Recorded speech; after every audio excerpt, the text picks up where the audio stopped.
Carrie, come on in. Hi. I'm Allie, and I'm a student nurse that's going to be with you. I'm Stephanie, and I'm a student nurse as well. Nice to meet you guys. We hope your wait wasn't too bad. It wasn't too bad, but the chairs in that waiting room are so small. Like, I don't really want to make a big deal out of it, but it's kind of frustrating. Yeah, we're sorry about that. We can definitely see how that would be hard for you, especially. We can work on having chairs more accessible to every person. Thanks. Yeah. So what brings you in today? Well, I have struggled with my weight for my whole life. And I feel like, especially since I've had my 2 kids, I feel like I keep gaining weight and I can't get the weight off. And I have tried everything, everything. I've done all the diets. I even did a juice cleanse for 3 days and I ended up gaining 2 pounds. And I'm just really frustrated, and yeah, I just don't understand why I keep gaining all this weight. Yeah, that must be very difficult for you, especially to go through. You must have a lot on the go with your 2 kids. And Yeah, like I have 2 kids, I have a job, like I have housework to do, like I'm really busy. Yeah, that must be very hard for you. Yeah, it is. Do you have a partner or anyone that you can share that with? Yeah, my husband, we're married. We've been married for 12 years, and he's a pilot, so he's gone a lot on trips. Like when my last daughter was born, he was around for a few weeks, and it was really nice because, you know, we got to do things together, and I feel like I was a lot less busy. But he's gone a lot on trips for his job, so it's kind of hard that way. So do you think there's anything preventing you from losing weight? I mean, I definitely think, like, being so busy, it's hard to fit in, like, exercise, and also, like, with eating foods, like, I don't really have time to prepare healthy meals, and so that's really hard. But, like, I had a knee injury from a ski accident, so, like, my knee's never really been the same, and it's kind of hard to do, like, I can't run and stuff because it hurts my knee so bad. And I have asthma, too, so I usually always use my puffers after I exercise, but I just find sometimes it's hard. Yeah, it could be hard to work around those injuries and your asthma that can kind of make you want to stay away from exercise. One good thing that you can do is before you're going to do some exercise, you can actually take your inhaler beforehand. Oh, okay. So that can help with your breathing during it. Mm-hmm. So that might help you. And there's also some exercises available that are easier on your knees, such as like swimming. You can go swimming with your kids, or just going for like a nice little walk, nothing too crazy, or like going for a bike ride. People find that's easier on their joints because you're not going on the ground so hard. Okay, that's a good idea. Yeah. And talking about nutrition, you mentioned that you tried a lot of like different diets, right? Mm-hmm. Yeah, and did you find little success in them? Yeah, no, they were super hard. Like, a lot of them were super weird, too. Like, don't eat this for this amount of time, or like the juice cleanse thing, which is just a nightmare. All that kind of stuff. They never really work out for me, and I don't like use them long term. I always stop. So that's really the thing that we notice with crash diets, is that they're not long-term solutions. Really, they're not solutions at all, because they're just, as you said, they're sometimes a little crazy and out there, and they're not sustainable. So we want to encourage you to consume a diet that has all food groups, that's well-rounded, instead of trying like just juice, because that's just not a sustainable life, right? Like you wouldn't see yourself doing that for years on end. But having a diet that's rich in vegetables and fruit and lean meats is something that, could you picture yourself doing that long term? Yeah, I guess it's just hard to like cut back on the little stuff, you know? And you don't have to cut it all out, right? You don't have to cut out sugar completely. You don't have to cut out anything. It's all about moderation. So, you know, maybe one day a week you can be like, that's the day that I have a dessert. Or maybe you could have a little dessert every day. And it's just the moderation and being very aware of portion sizing. Because I have been known, I'm really like stressed out. You know, my job is stressful sometimes, so I do sometimes, you know, have a bag of chips and some ice cream or 2. That definitely happens. Yeah, and that's, a lot of people do have that response to stressful situations. But with this new healthy lifestyle that we're helping to, for you to adapt, it can help with you dealing with stress and anxiety in a more healthier way. Like some people find to deal with this stress that they will go for a walk and and it's all about just seeing what we can substitute that eating with for you. Okay, that sounds like reasonable. And even if maybe one day you need food. Some people say that that's really what they need. Maybe we can find a different, healthier option. So maybe instead of reaching for the candy, you could reach for grapes, which are just as sweet and sugary, but it's a healthier sugar. So these little swaps could really help you in the long term if food really, like one day you're just like, man, I really need. Yeah, because like I still do all the time. Yeah, and even nowadays they sell ice cream that has like lower calorie content, which isn't super healthy, but it's a better option when you compare it to I don't know what kind of ice cream you're eating, but. Right, okay. Yeah. This is all great advice, but I just feel like whatever I do, it never works, and I don't understand why me. Like, why does everyone else have such an easy time doing it and not me? A lot of it can be just how your body is naturally. A lot of weight problems are passed through families. There is, like with obesity, there is a genetic factor. So if you have a family history of obesity, you can be more prone to it. It can be harder for you to lose that weight. And another aspect of it is just the environment that you're in. It really depends on that, and as well as nutrition. But a big factor that they're seeing is the environmental factors and passed down from your family. Right. I guess a lot of my family members are a little on the heavier side, and I can see how my situation right now has kind of made it worse. Yeah, for sure. And like stress can be a huge factor in anything that you do. What we could do if you really wanted to is we could speak with a physician and get some blood tests done just to see that we're not missing anything significant, because say if your thyroid's not working, you'll often a lot of people have noticed a pretty significant amount of weight gain. So we could always look at that if that's something that you would be interested in. Yeah, I mean, if there's a chance, for sure. Yeah, definitely. And What about like gastric bypass surgery and like diet pills? Because I've seen a lot of like diet pill commercials on TV, and like I know that there is a surgery out there. Mm-hmm. How does that work? So the diet pills you'll see on TV are often not really tested. They're not under the FDA, so they're kind of seen as supplements, so they're not regulated, so you never really know what's going on with them. There are a few medications that can be prescribed.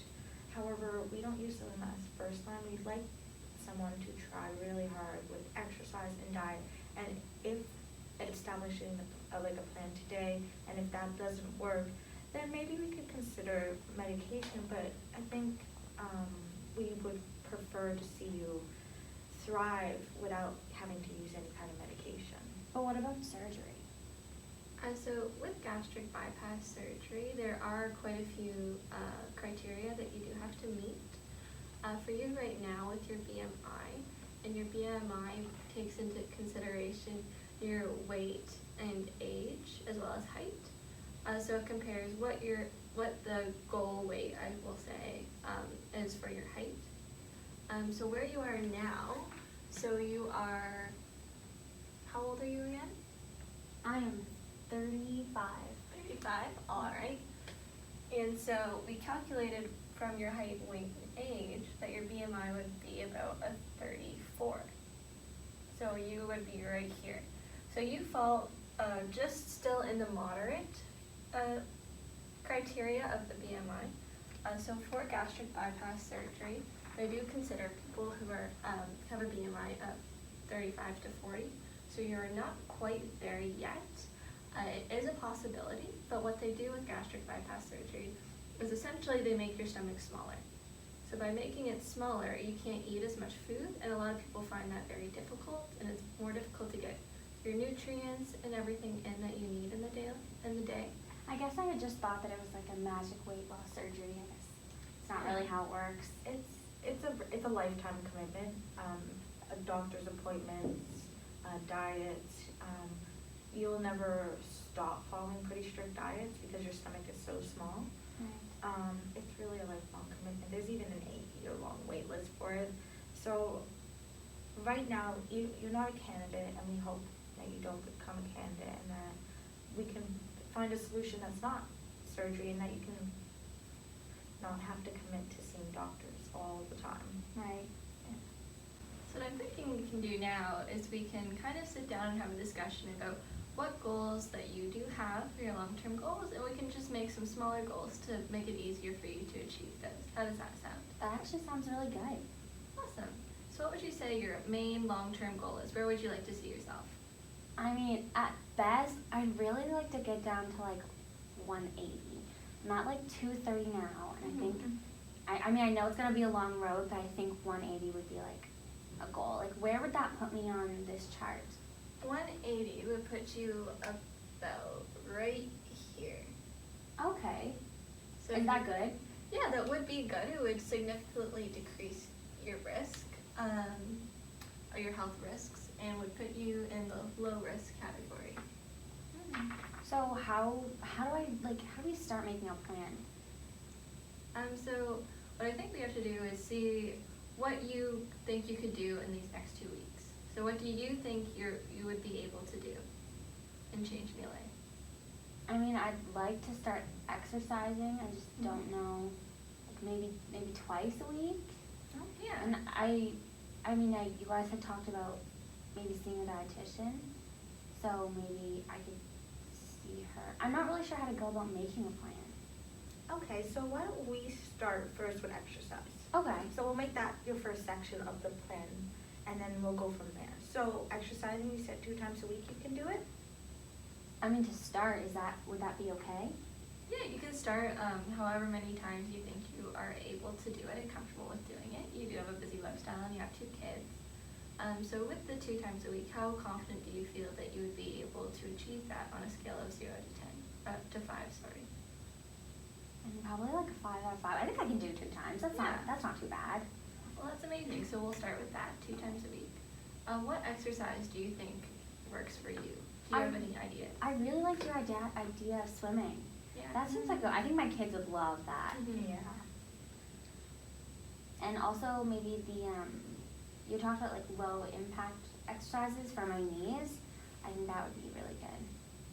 Yeah, definitely. So there are things like we discussed earlier, like cycling or going for walks, and especially anything in a pool is really good on your joints. Okay. So that might be helpful if any of those seem good to you. Yeah, for sure. And then there's a few other things you could do is little things such as parking a little further away when you go to the grocery store, taking the stairs instead of the elevator. Even household chores can be kind of like a way to exercise. Like if you have to mow your lawn, that's a little bit of exercise. So there's all kinds of little things that can really build up in your day. So maybe you're thinking, oh, I only exercise explicitly twice a week, but really you parked a little farther one day and then you walked up the stairs the other day, and it all matters in the end. Okay. So what do I do about my diet? Should I just wait till I see the dietitian, or should I change something now? So what we can do is there are a few guidelines you can follow, but we are by no means specialists in this department, and the dietitian has more knowledge and will be able to work with you more on this. But some general guidelines would be just following like the food guide. Okay.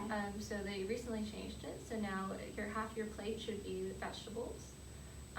Your meat should be about 1/4 of the plate, or like the palm of your hand. And just try and make healthier choices and healthier alternatives. Okay. And does that sound pretty feasible for you? Yeah, I think so. I find sometimes it's just like lonely, like I feel like nobody else is going through the same thing and it's hard that way. Yeah, so what there are support groups for people that do struggle with their weight and losing weight, which could be a great resource for you to be able to reach out to other people and meet people. They do have these meetings weekly, and they do also have them online support groups, which might be great for you as you are a mom. Mm-hmm.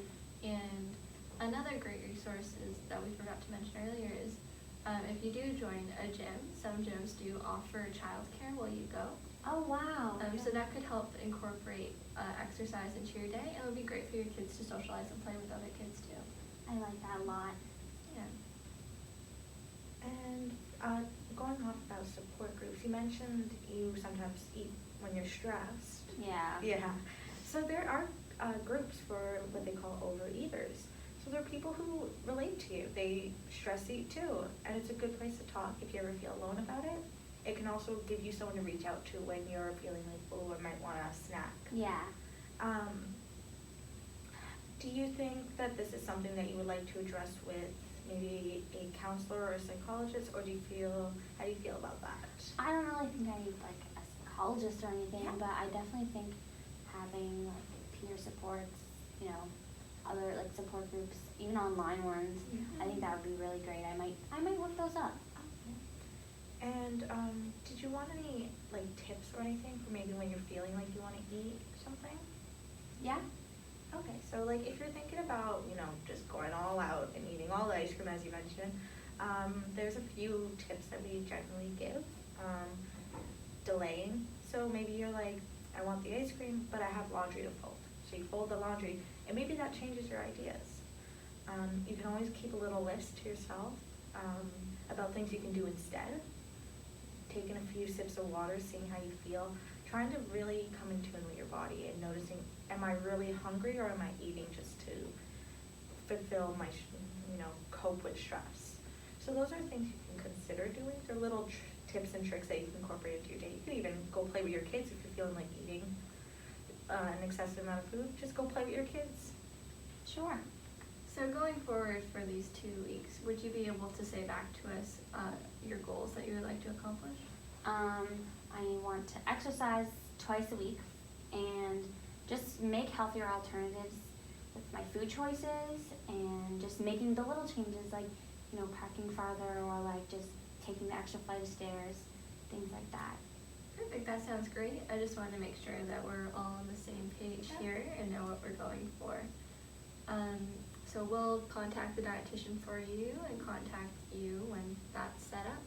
And we'll also contact the doctor for getting those blood tests done.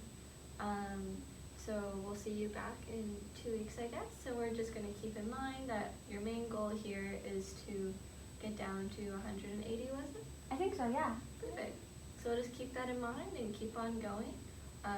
In the 2 weeks, you can come back and we'll reassess where we are, if we want to keep going with this goal we have right now, or if we want to adjust it at all. Because any progress is still progress, and that's okay. And it's amazing that you came here today to talk to us. And just Thanks, remember guys. that if you don't achieve the 2 exercise a week, we're not here to judge you. You're doing the best you can, and we know that. So, Thanks, guys. is there anything else you needed? Nope, I think that's everything. Thank you very much. I'll see you in 2 weeks. See you later.